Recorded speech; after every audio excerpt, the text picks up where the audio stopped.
मूकं करोति वाचालं पङ्गुं लङ्घयते गिरिं यत्कृपात्तमहं वन्दे परमानन्दमाधवम्। श्रीमन्मदनगोपालं वृन्दारण्यपुरन्दरं श्रीगोविन्दं प्रपद्येऽहं दीनगुरवकारकम्। वन्दे मुकुन्दमरविन्ददलायताक्षम् वन्देन्दुशङ्खदशनं शिशुरूपवेशम् इन्द्रादिदेवगणवन्दितपादपीठम् वृन्दावनालयमहं वसुदेवसुतम्। कोसलेन्द्रपदकञ्जमञ्जुलौ कोमलावजमहेशवन्दितौ जानकीकरसरोजलालितौ चिन्तकस्य मनोभङ्गसंयनौ।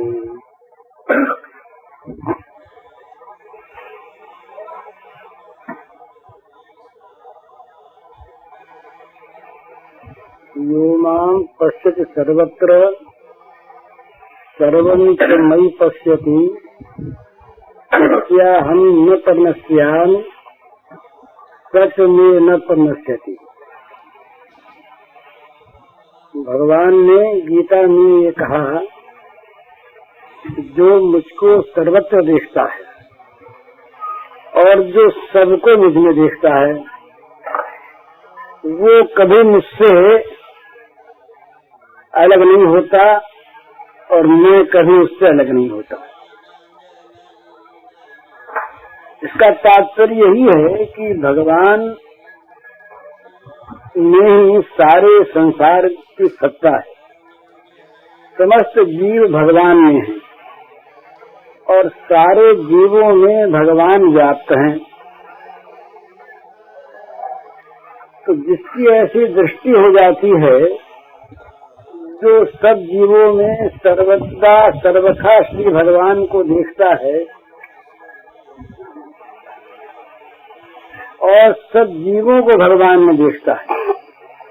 जैसे आकाश में सारे नगर हैं, ग्राम हैं, घर हैं, सारे नगरों में, ग्रामों में, घरों में आकाश भरा है।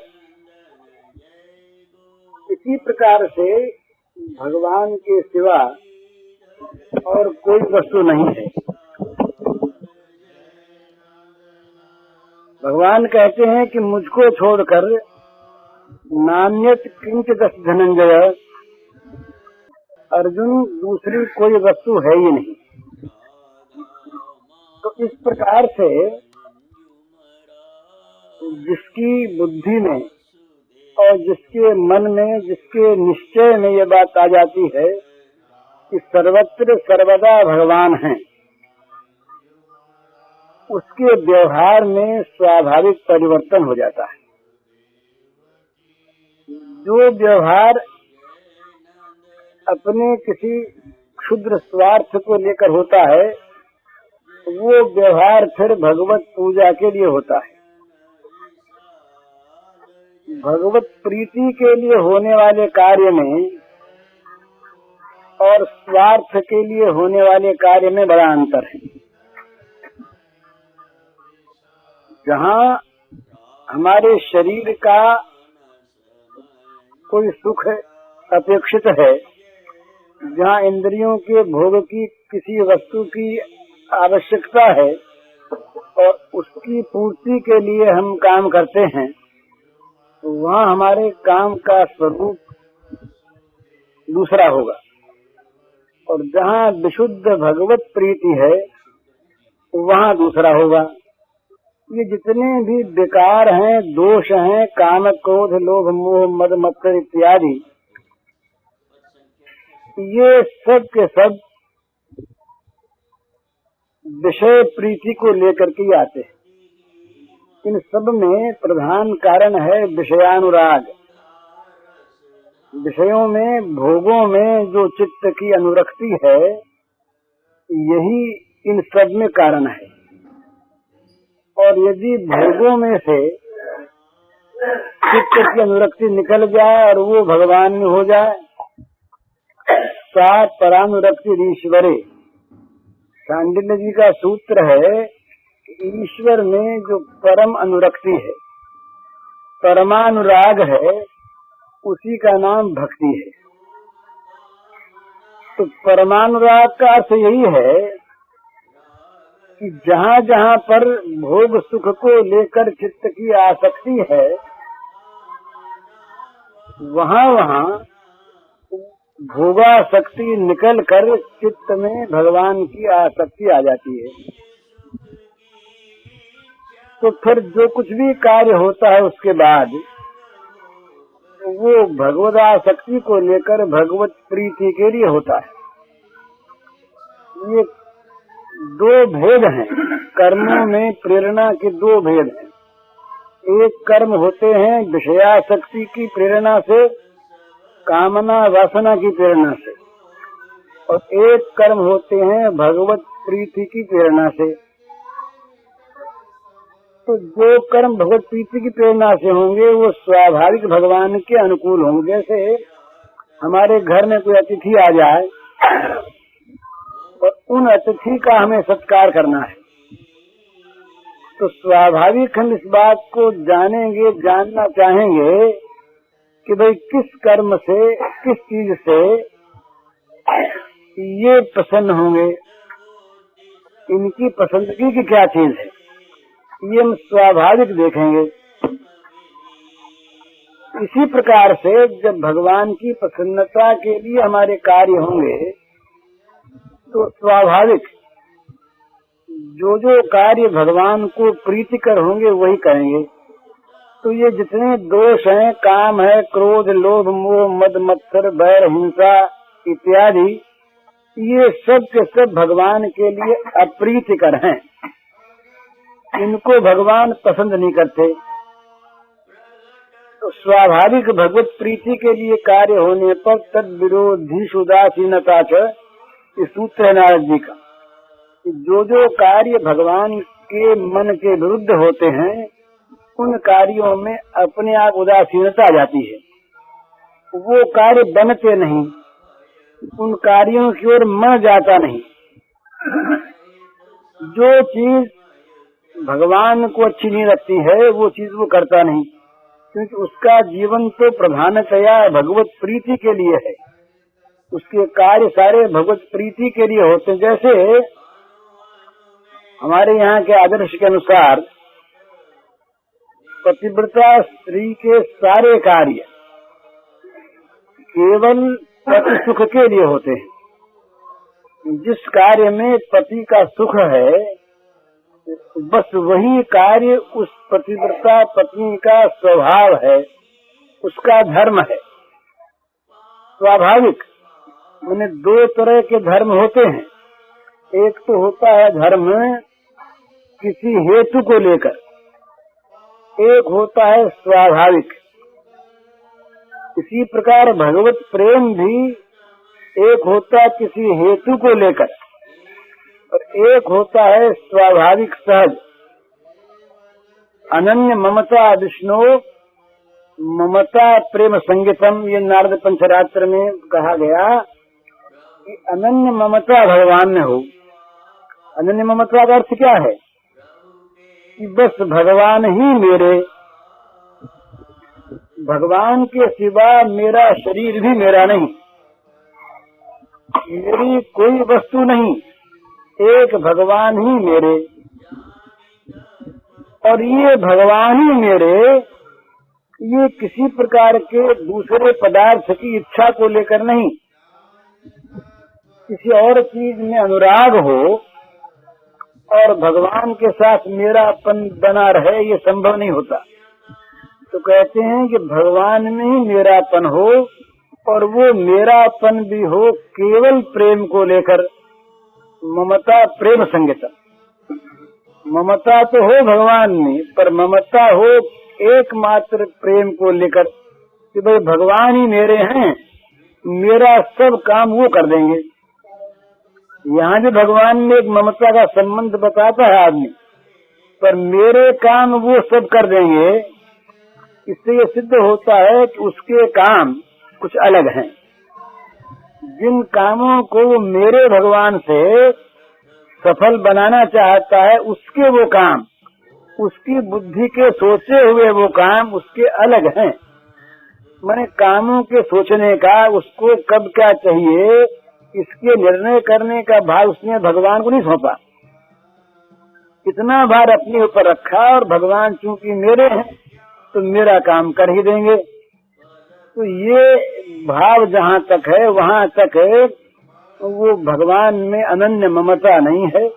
भगवान पर अनन्य ममता न होने में कारण है भगवान पर विश्वास की कमी है, और अनन्य ममता ही प्रेम है।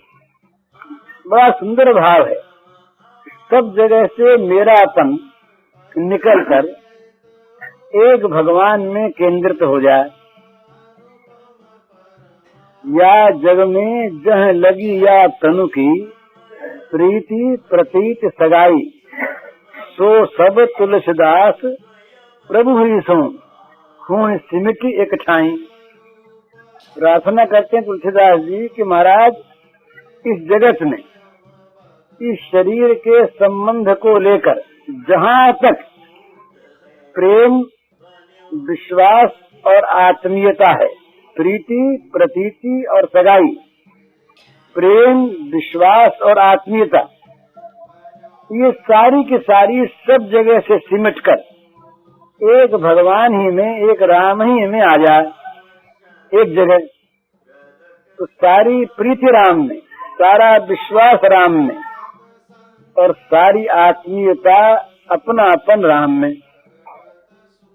इस प्रकार का जो एक भाव है, ये जहाँ तक भाव है वहाँ तक साधना है। और जब ये वस्तु स्वरूपगत हो जाती है तब वो स्थिति होती है। तो पहले पहले ऐसा भाव करना पड़ता है साधक को, इस मार्ग के जो साधक हैं उनको, कि मेरा कुछ नहीं, भगवान ही मेरे, भगवान ही मेरे, तो मैं कुछ नहीं, मैं भगवान का सेवक, मैं सेवक सचराचर रूप स्वामी भगवान। सारे जगत में सचराचर जो कुछ भी है ये सारा भगवान का रूप है और मैं उनका सेवक हूँ। एक मैं सेवक और सब का सब भगवान का स्वरूप। ये राम मैं सब जग जानी, करूं प्रणाम जोर जुग पानी। तो अहंता जो अपनी है वो तो भगवान के दासत्व में जाकर परिणत हो जाए। अहंता सारी की सारी और कहीं न रहे, इसी का नाम है भगवान का निज जन हो जाना। सारी अहंता भगवान के एकमात्र दासत्व में जाकर टिक जाए, समा जाए, और सारा ममत्व भगवत चरणों में आकर रह जाए। भगवान के चरण कमल ही मेरे और मैं उनका सेवन करने वाला सेवक। बस ये दो संबंध अहंता ममता के जगत में रहे। ममता एकमात्र भगवत चरणों में आ जाए और अहंता एकमात्र भगवान के दासत्व में आ जाए, तो जगत में फिर क्या उसका रहा। सारे काम उसके हो गए भगवान की सेवा और भगवान हो गए उसके अपने। बस जीव को यही करना है, इसके परे कोई साध्य नहीं है। जब मनुष्य भगवान का हो जाता है वास्तव में, तो वो जगत से बहुत ऊपर उठ जाता है। माने जगत के जो द्वंद्व हैं, जगत के हानि लाभ, मानापमान, निंदा स्तुति, जीवन मृत्यु, सुख दुख, ये जितने भी द्वंद्व हैं, ये द्वंद्वात्मक स्थिति का नाम ही जगत है। जहाँ एक तरफ सुख है दूसरी तरफ दुख होगा ही। ये प्रत्येक वस्तु की दो दिशाएं हैं। जहाँ मान है वहाँ मान का अभाव है ही, अपमान है ही। जहाँ सुख है वहाँ दुख है ही, जहाँ दिन है वहाँ रात्रि है ही, जहाँ भोग है वहाँ भोग का अभाव है ही। ये जितने भी द्वंद्वात्मक पदार्थ हैं ये जोड़ा साथ रहता है। इसलिए कोई ये कहे कि जगत की दृष्टि में कोई जगत में सुखी ही रहेगा, ये संभव नहीं है। जहाँ सुख है वहाँ दुख रहेगा ही, क्योंकि दुख के बिना सुख रहता नहीं। सुख की अनुभूति क्या वस्तु है? दुख का अभाव। तो दुख था, वो दुख नहीं रहा तो उसका नाम सुख हो गया। सुख था, सुख नहीं दिखा, उसका नाम दुख हो गया। एक दूसरे की सत्ता को सिद्ध करता है और एक दूसरे आपस में टकराते रहते हैं, बदलते रहते हैं और नित्य रहते हैं, बल्कि दोनों साथ ही रहते हैं। हम जब उस तरफ देखें तो वो दिख जाता है। जैसे तवा जो है, तवा उसका एक और उभरा हुआ है और एक तरफ गहरा अंदर है। जहाँ तवा दोनों चीजें हैं, पर जब हम तवे को उल्टा कर रखते हैं तब दिखता उभरा हुआ, और जब सीधा रखते हैं तब दिखता है वो गहरा। है वो तवा एक ही। इसी प्रकार से जगत जो है ये द्वंद्वात्मक है। द्वंद्वात्मक माने इसमें दो दो चीजें साथ हैं। सुख है वहाँ दुख है, लाभ है वहाँ हानि है, जय है वहाँ पराजय है, दिन है वहाँ रात्रि है, प्रकाश है वहाँ अंधकार है। तो इन सब में इन दोनों को सत्ता देने वाला, इन दोनों को प्रकाशित करने वाला, इन दोनों में ही सदा रहने वाला जो एक नित्य सत्य पदार्थ है वो है परमात्मा। उसी परमात्मा पर ये जगत टिका हुआ है, उसी परमात्मा में ये जगत है, वही परमात्मा इस जगत में भरा हुआ है। तो उस परमात्मा की तरफ जब दृष्टि हो जाती है मनुष्य की, तब वो दृष्टि हो जाने की भर की देर है। जैसे किसी चित्र में कोई छिपा हुआ व्यक्ति हो, जब तो नहीं दिखा तब तो नहीं दिखा, ढूंढते रहे, जहाँ एक बार दिख गया बस फिर दिख गया। तो ये यही दशा यहाँ पर है कि भगवान जो हैं, भगवान तो हैं पर भगवान छिपे हुए हैं। छिपे भी हैं तभी तक जब तक हमारी आंखें नहीं देख पाती। छिपे भी नहीं हैं, जहाँ एक बार देख लिया वहाँ फिर दिखने लगे प्रत्यक्ष, फिर चाहे जब देख लो। इसी प्रकार से ये भगवान को हम जगत में जहाँ देख लेते हैं वहाँ ये हमारी बुद्धि हो जाती है कि हम जो कुछ भी देखते हैं वो भगवान को ही देखते हैं। तो जब ये बुद्धि हो जाती है और जब शरीर रहता है, अहंता रहती है, तब किसी क्रिया की आवश्यकता होती है और उस क्रिया में संबंध की आवश्यकता होती है। तो वहाँ संबंध होता है ये कि भगवान हमारे स्वामी, हम उनके सेवक। ये संबंध एकमात्र। और चूंकि भगवान ही कुछ है नहीं, इसलिए भगवान ही हमारे, तो सारी ममता भगवान में आकर टिक जाती है और सारी अहंता भगवान के दासत्व में आ जाती है। ये जो भगवान के साथ ममता का और सेवा का संबंध है, यही वास्तविक साधना है। जिस साधना में बस भगवान रह जाते हैं और भगवान की सेवा रह जाती है। तो वो सेवा कैसी होती है फिर? ये मनुष्य का जीवन जो है ना, ये जीवन सेवामय है और सेवामय होना चाहिए। सेवामय है और सेवामय होना चाहिए जीवन। तो सेवा है और सेवामय का अर्थ क्या है? कि जो कुछ भी जीवन में कार्य हो, जितनी भी हमारे द्वारा मन से, इंद्रियों से, वाणी से क्रिया हो, वो सारी क्रिया सेवा रूप ही हो। सेवा रूप माने जो हम जिनकी सेवा करना चाहते हैं, इनको जो प्रीति करो, इनको जो अच्छी लगे, इनको जो पसंद हो, जो इनको रुचे, जिससे इनके मन में ये हो कि ये हमारा काम करता है।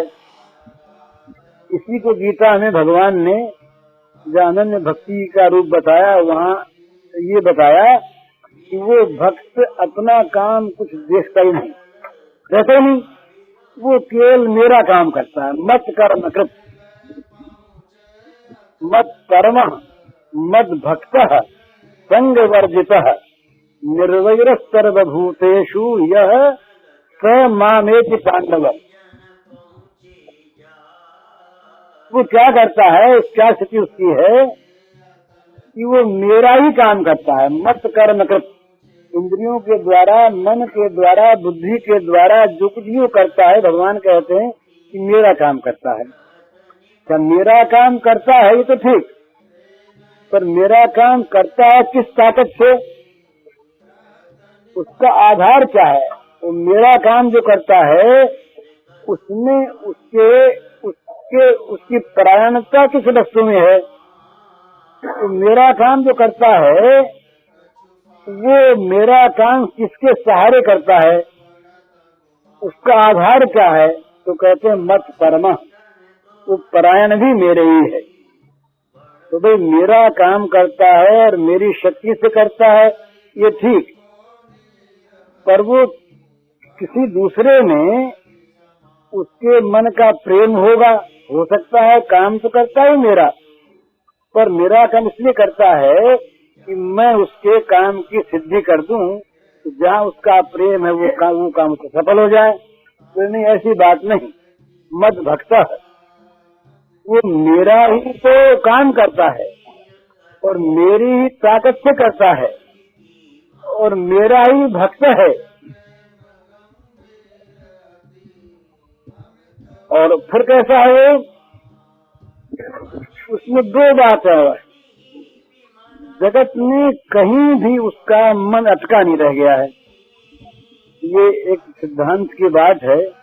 हमारा मन कहीं अटका होगा कहीं पर, तो हम काम ठीक नहीं कर सकते। एक आदमी चिट्ठी लिखता है, मामूली बात है।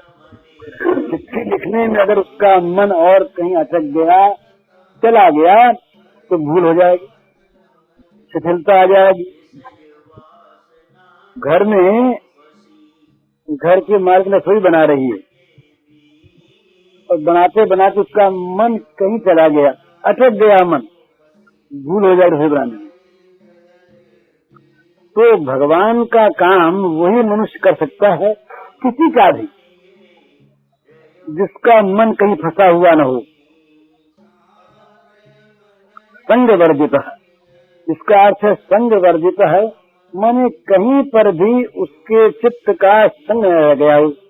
ये बिल्कुल मनोवैज्ञानिक चीज है। ये हम दिन भर इसको देख सकते हैं कि जिसका मन कहीं फंसा हुआ रहता है वो किसी काम को ठीक नहीं कर पाता। जिस काम में भी हाथ लगाता है उसका मन फंसा नहीं देता। और मन साथ दिए बिना सांगोपांग काम नहीं होता। जो काम केवल शरीर से होता हो तो मन न साथ दे, मन कहीं और रहे, तो उसका काम ठीक से होता ही नहीं, हो सकता ही नहीं। क्योंकि काम में केवल शरीर की आवश्यकता नहीं है। शरीर तो बाहरी औजार है, काम की सफलता में मन की आवश्यकता है। बोले मन लगा के काम करना, नहीं तो भूल जाओगे, एब्सेंट माइंडेड रहोगे। कहाँ मन चला गया, कुछ भी हो गया, मन तुम्हारा वहाँ हाजिर नहीं था, तुम काम कर रहे थे। तो अभ्यास बस बिना मन के जो काम होता है वो काम कभी हो भी जाता है पर सांगोपांग नहीं होता। तो मन नहीं रहता, उसका कारण क्या है कि मन कहीं फंसा है। तो भगवान ने चौथी बात बताई कि संग वर्जित हो। कहीं मन फंसा न हो, किसी वस्तु में राग न रह जाए। इस जगत में फंसाने वाला जो एक भाव है वो राग ही है, आसक्ति। बस ये जो चीज है आसक्ति राग, इसने हमको जगत में फंसा रखा है। और जब आसक्ति नहीं है, राग नहीं है, तो द्वेष नहीं होगा। ये नियम की बात है। जहाँ तक हमारे मन में किसी वस्तु में प्रेम बना हुआ है तब तक हम पूरा काम भगवान नहीं कर सकते, और जब तक किसी वस्तु में बैर बना हुआ है तब तक नहीं कर सकते। राग द्वेष और प्रेम बैर, इनमें से कोई सा भी एक है तो दूसरा है ही, और ये दो जहाँ तक हैं वहाँ तक काम संपन्न होता नहीं। ये इनको भगवान ने चोर बताया, बटमार बताया। भगवान ने कहा इंद्रिय सेन्द्रियस्यार्थे राग द्वेषौ व्यवस्थितौ तयोर्न वशम आगच्छेत् तौ ह्यस्य परिपंथिनौ। भगवान ने कहा भाई दो डाकू ये हर जगह बैठे हैं और हर वक्त बैठे हैं और हर चीज में बैठे हैं, प्रत्येक इंद्रिय के प्रत्येक अर्थ में। ये दो डाकू कौन है? राग द्वेषौ। राग और द्वेष ये दो डाकू सब जगह सुव्यवस्थित हैं। मन अपनी दुकान लगा के बैठे हैं, अपनी ऑफिस जमा के बैठे हैं, व्यवस्थित ही। तो कहा तयोर्न वशम आगच्छेत्, इन दोनों के वश में न आ जाना। इन दोनों के वश में यदि हो गए तो तुम्हारे सारे काम बिगड़ जाएंगे। क्यों? कि ये लूटने वाले हैं, बटमार हैं। परिपंथी का अर्थ होता है जो राह में लूट ले। ये राह में बैठ के लूटने वाले हैं, तो सावधान रहना, इनके वश में न होना। तो भगवान ने कहा संग वर्जित है और निर्वैर सर्वभूतेषु। किसी प्राणी के प्रति भी उसके मन में बैर नहीं रहता, कहीं भी किसी वस्तु में उसका मन फंसा नहीं रहता। वो केवल मेरा ही भक्त होता है, मेरे ही परायण होता है और मेरा ही काम करता है। इस प्रकार जो करता है वो अनन्य भक्त है। भगवान ने लक्षण बताया ये अनन्य भक्ति के 5 बातें कही। मेरा काम करने वाला, मेरे परायण, मेरा भक्त, आसक्ति रहित और किसी प्राणी में भी बैर न रखने वाला, वो मेरा अनन्य भक्त है। उसके द्वारा मेरी भक्ति संपन्न होती है।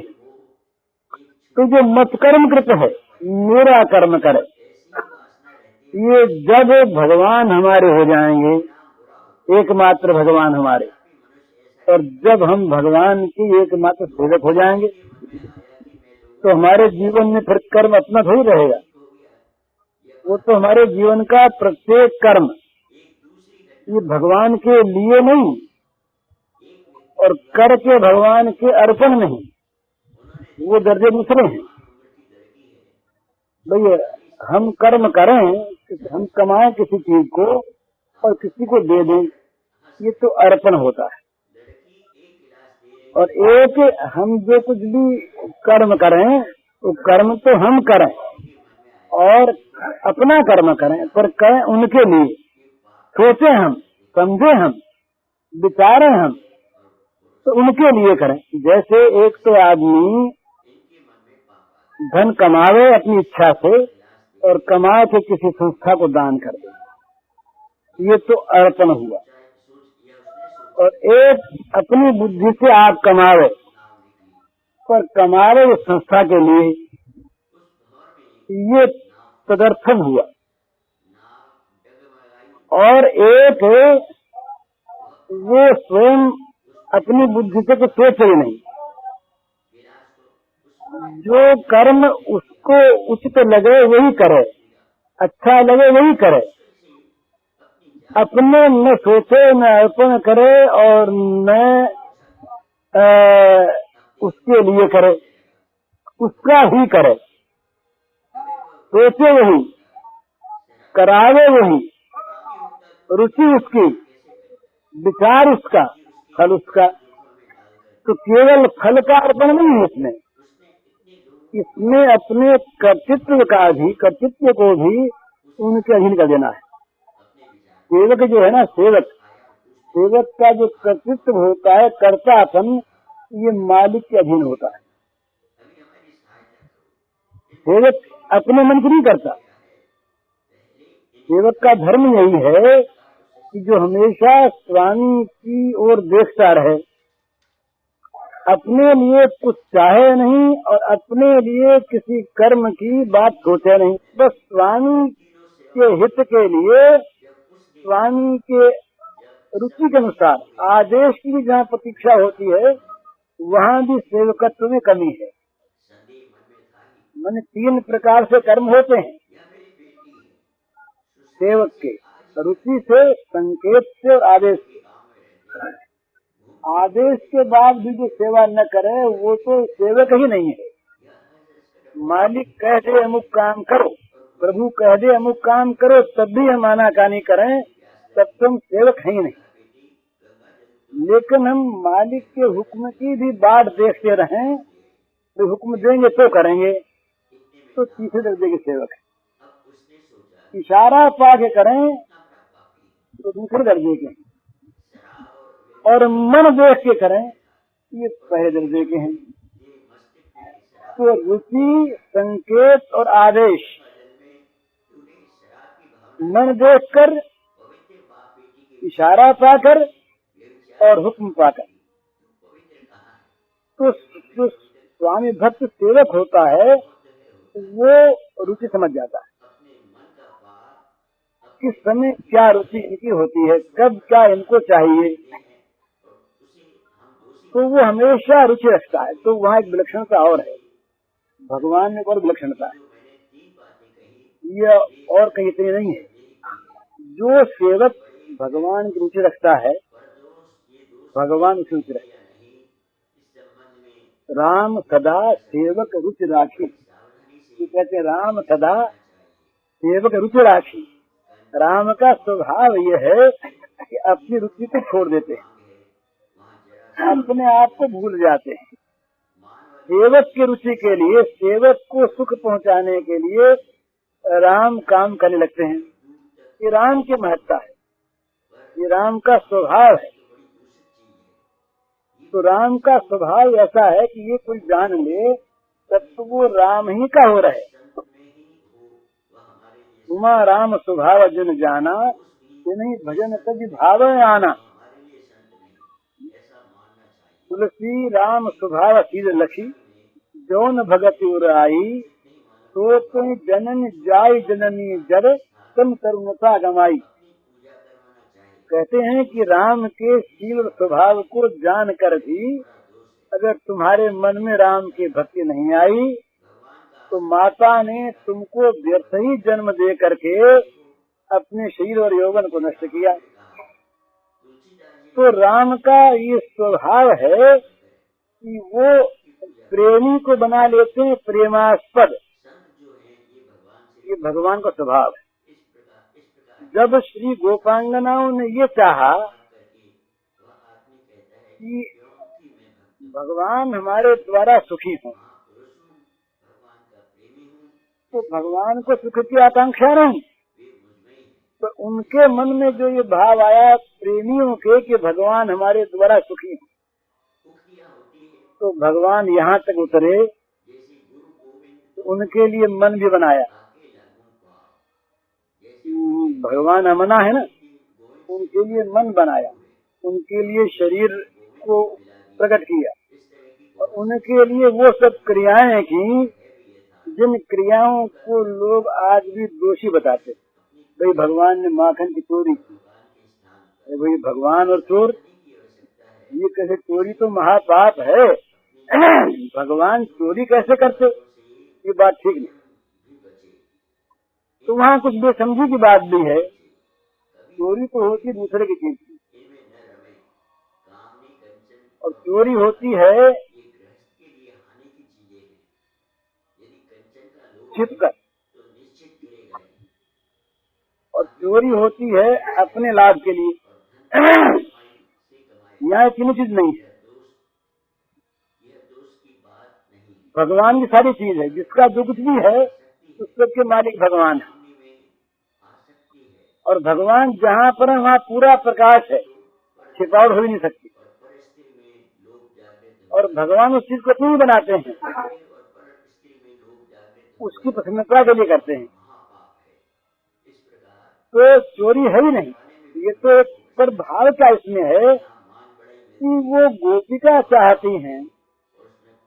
एक दिन की बात है, मैया मक्खन गिलो रही थी, यशोदा मैया माखन गिलो रही थी, तो श्री कृष्ण ने खड़े हो गए आकर। मैया ने यूं मुंह किया उस तरफ को, उन्होंने लौंगा निकाल लिया मक्खन, और फिर जब गिलोने लगे तो पीछे मुंह करके खाने लगे। अब मैया ने देखा इतने मेरे ये तो खा रहा है, कहाँ से आया? तो देखा मैया मारेगी तो भागे वहाँ से। तो गोपी एक खड़ी थी, उसने देखा कि देखो कितना आनंद है। अब ये तो मैया है, मैं तो मैया नहीं, मेरे घर में श्याम सुंदर कब यूँ आके खावे? तो गोपी की अभिलाषा थी, बड़ा प्रेम था। भगवान ने मन ही मन कह दिया अच्छा तुम्हारा मक्खन भी लेंगे। तो गोपी ने कहा महाराज ऐसे ही लेना पड़ेगा, किसी प्रकार से छिपकर, और फिर छिपकर आप खाएं और छिपकर भागें। बोले ठीक है ठीक है। तो ये तो पूजा स्वीकार है, चोरी कहाँ है? ये तो भगवान का उस पूजा को स्वीकार करना। तो ये क्यों किया भगवान ने? ये प्रेमी के मन की इच्छा पूर्ण करने के लिए। श्रीमद् भागवत में आया कि भगवान खंबे को फाड़ करके और आधा शरीर आदमी का, आधा सिंह का, पशु का, ये बना के निकले। तो भाई ऐसा क्यों किया भगवान ने? ब्रह्मा प्रेमी थे, शंकर प्रेमी थे, उन लोगों ने जहाँ जहाँ जिस जिसको जो वरदान दिया वैसे वैसे भगवान बने। तो ब्रह्मा जी ने कह दिया था तो इसलिए तो ये नरसिंह बने, पर प्रहलाद ने कह दिया था खंबे में है। तो सत्यम विधातुम निज भृत्य भाषितम, अपने सेवक की कही हुई बात को सच करने के लिए तो खंबे से निकले, और कैसे निकल जाते? तो राम सदा सेवक रुचि राखी, ये भगवान का स्वभाव है। सेवक की यहाँ तक रुचि, जिन रुचियों को भाई वो समझा देते ऐसा काम नहीं करेंगे, पर वो ऐसी बात नहीं, वो तो रुचि रख देते हैं, वो ऐसी बात ऐसा कैसी सही तो हमारे आपकी बदनामी होगी। बड़े बड़े ऋषि लोगों ने कहा ये सब क्या करते हैं भगवान, बदनामी होगी, अविश्वास होगा। हुआ जब वो खा रहे थे वहाँ पर बैठे, वन भोजन हो रहा था सखाओं के साथ, तो बड़ा आनंद भोजन था। सब ने अपनी अपनी चीजें जो जिसकी आई थी सब कहें कन्हैया से बड़ी स्वाद है, तू जा चख ले। सब चखावे, सब चखें, सबको चखावे, हंसे हंसावे। ये सब देख करके ब्रह्मा जी ने देखा कि अभी अभी ये राक्षस की आत्मा ज्योत निकली और वो उसमें समा गई, ये वही बालक, और अब ये इस प्रकार से खा रहा है और हंस रहा है, ये भगवान कैसे है? तो वहाँ पर इस शंका का निराकरण करने के लिए लोगों ने ये बताया, टीकाकारों ने, कि ब्रह्मा जी प्रेम रस का स्वाद चखना चाहते थे, इसलिए उन्होंने ऐसा किया। उनको मोह नहीं था, पर मोह हो जाए तो क्या आश्चर्य है? इस प्रकार की लीला, छोटे से बच्चे बन गए और हरेक की जूठन भी खाने लगे और ललचाने लगे। तो जो पूर्ण काम, आपका काम, जिनको कभी भूख लगती नहीं और कभी भूख लगती है तो रुद्र रूप से सारे जगत को खा जाते हैं, वो भगवान यूं यूं जरा से मक्खन के लिए और इसके लिए यूं ब्रह्मा जी को मिलेगा। ब्रह्मा जी मुँह का यही है, ब्रह्मा जी कहते हमारे ऐसा काम न किया करो, या आपके लायक काम थोड़ा ही है, पर भगवान को शर्म नहीं आती। राम शास्त्र से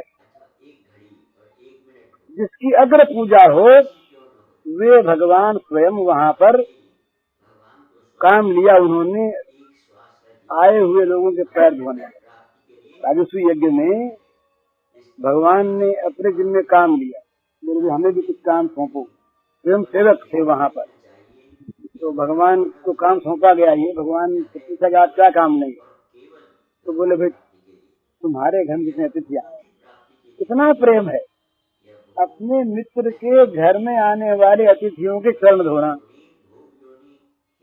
अतिथि तो मानते हैं उनको सबसे बड़ा, जो अतिथि घर में आते हैं वो तो मानते हैं उनको सबसे बड़ा, पर ये काम लेते हैं अतिथियों के चरण धोने के। हमारे मित्र के घर में आ रहे हैं ना, तो वो हमारे पूजनीय, उन सब के चरण धोने का तो काम लिया। और हुई वहाँ पर उनकी अगर पूजा, जब पूजा का मौका आया, भाई किसकी पूजा पहले करें, तो जो सबसे बड़ा हो उसकी पूजा पहले, तो सब बातों सबसे बड़ा। तो भीष्म जी का प्रस्ताव हुआ श्री कृष्ण की पूजा, ये सबसे बड़ी। एक शिशुपाल के सिवा किसी ने भी विरोध नहीं किया, सबका समर्थन था, कहा पूजा के योग्य यही है। तो जिनकी अगर पूजा हो इतने बड़े समारोह में, यज्ञ में, बड़े बूढ़ों के सामने, वे भगवान निर्लज्ज होकर काम लेते हैं चरण धोने का। ये महाराष्ट्र में तो एक काव्य है, उसमें ये लिखा, उन्होंने काम लिया था बर्तन मांजने का। क्या आश्चर्य है, ये ले लें, क्योंकि राम सदा सेवक राखी, जिसमें अपने सेवक का मन रहता हो, उसकी बात ऊंची रहती हो, वो राजी रहता हो, तो ये सेवक कौन है? ये बात सारी इस पर आके ठहरती, सेवक कौन? सेवक वही जो भगवान की रुचि के अनुसार अपना जीवन बना ले।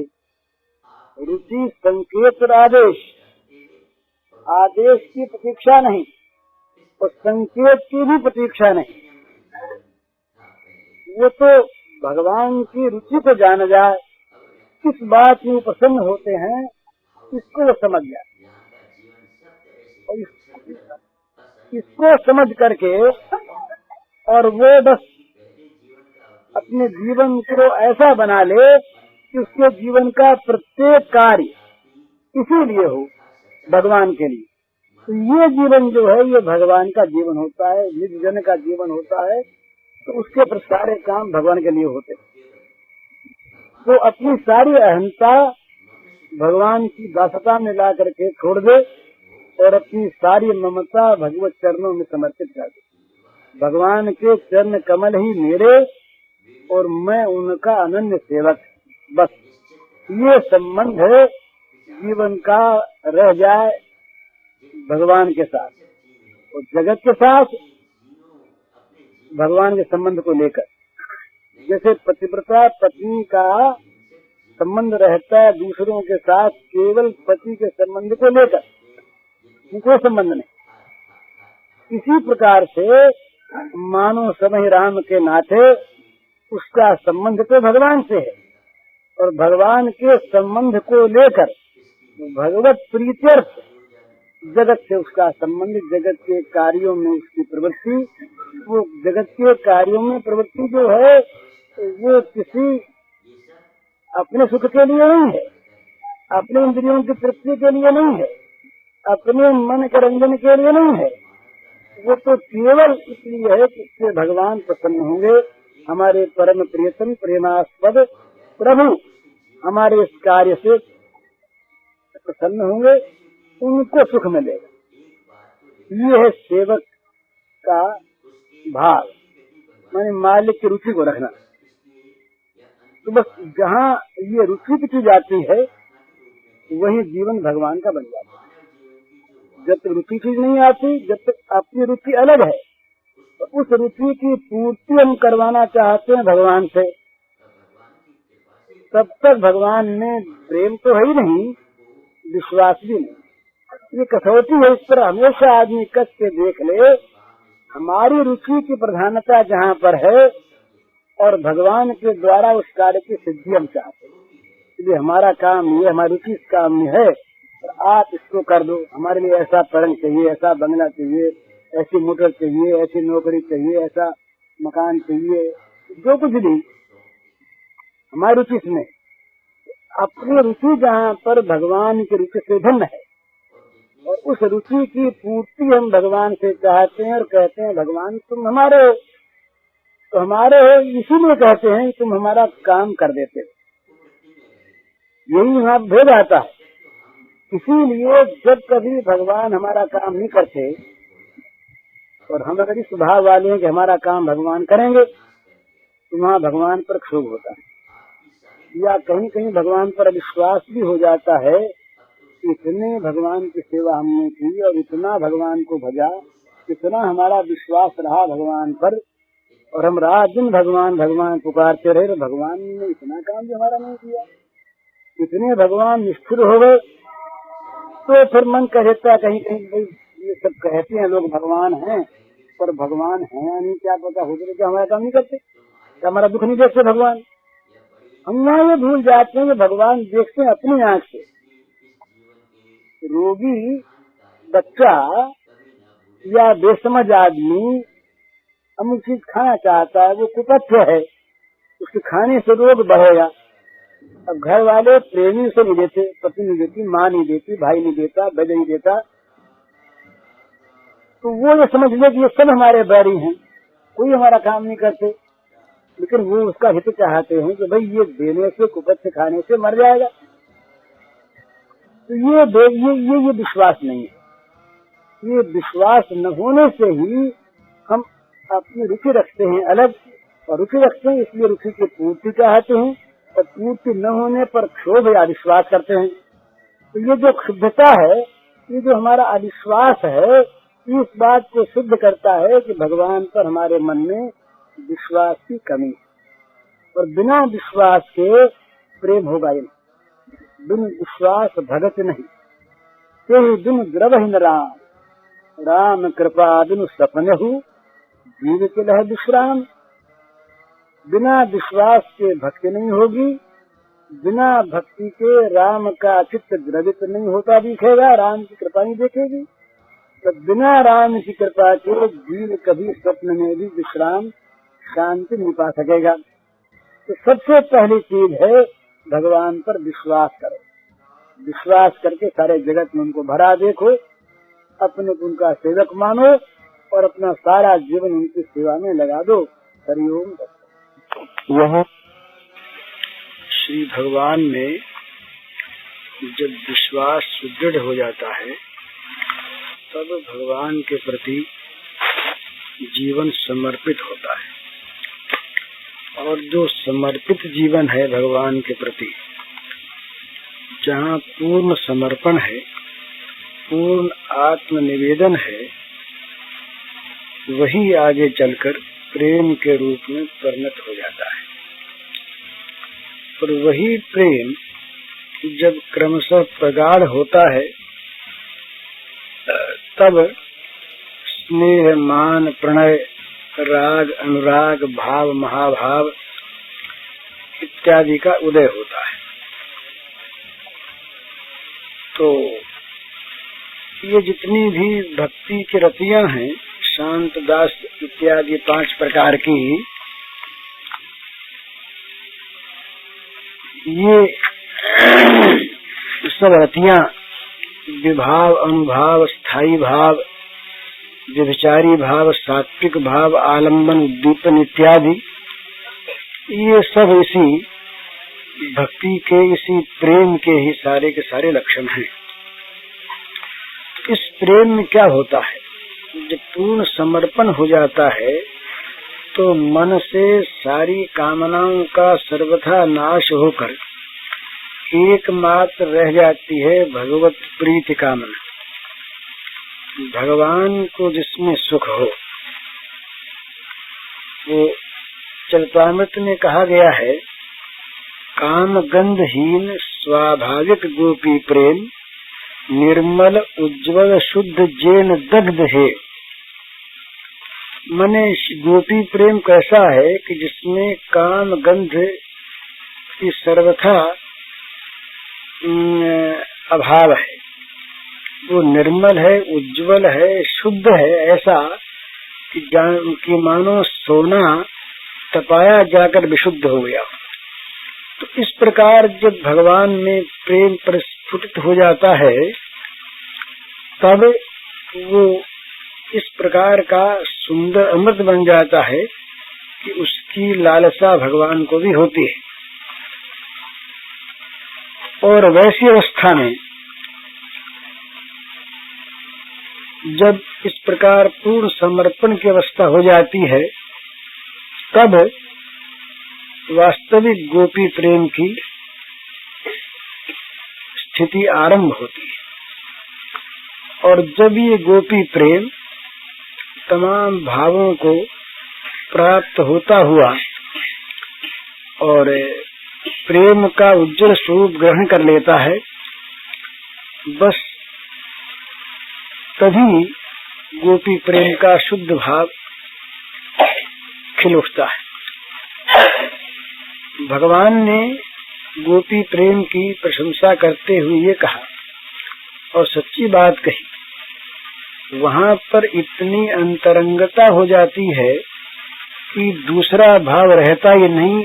और जैसे भक्त भगवान के प्रति समर्पित चित्त होता है, इसी प्रकार से प्रेमास्पद भगवान स्वयं अपने को अर्पित कर देते हैं उन गोपियों के प्रति, उनके आश्रित हो जाते हैं, उनके सब कुछ बन जाते हैं। ये श्री भगवान के वाक्य हैं अर्जुन के प्रति, बड़े सुंदर। तो कहते हैं, सहाया गुरवः शिष्या भुजिष्या बांधवा स्त्रियः। सहाया गुरवः शिष्या भुजिष्या बांधवा स्त्रियः सत्यं वदामि ते पार्थ गोप्य किम मे भवन्ति न। कहते हैं अर्जुन, गोपियां बताओ मेरी क्या नहीं है। वे मेरी सहायक है, वे मेरी गुरु है, वे मेरी शिष्य है, वे मेरी भोग्या है, वे मेरी बंधु हैं, वे मेरी स्त्री हैं। तो मैं तुमसे सत्य सत्य कहता हूँ अर्जुन कि गोपियां मेरी क्या नहीं है, सब कुछ है। क्यों ऐसी बात है? तो कहते हैं कि मेरे मन का जो भाव है उसको जानती हैं तत्व से केवल गोपियां ही, और कोई जानता ही नहीं। मन महात्म्यम मत सपर्याम मत श्रद्धाम और मन मनोगतम जानन्ति गोपिका पार्थ नान्ये जानन्ति तत्वतः।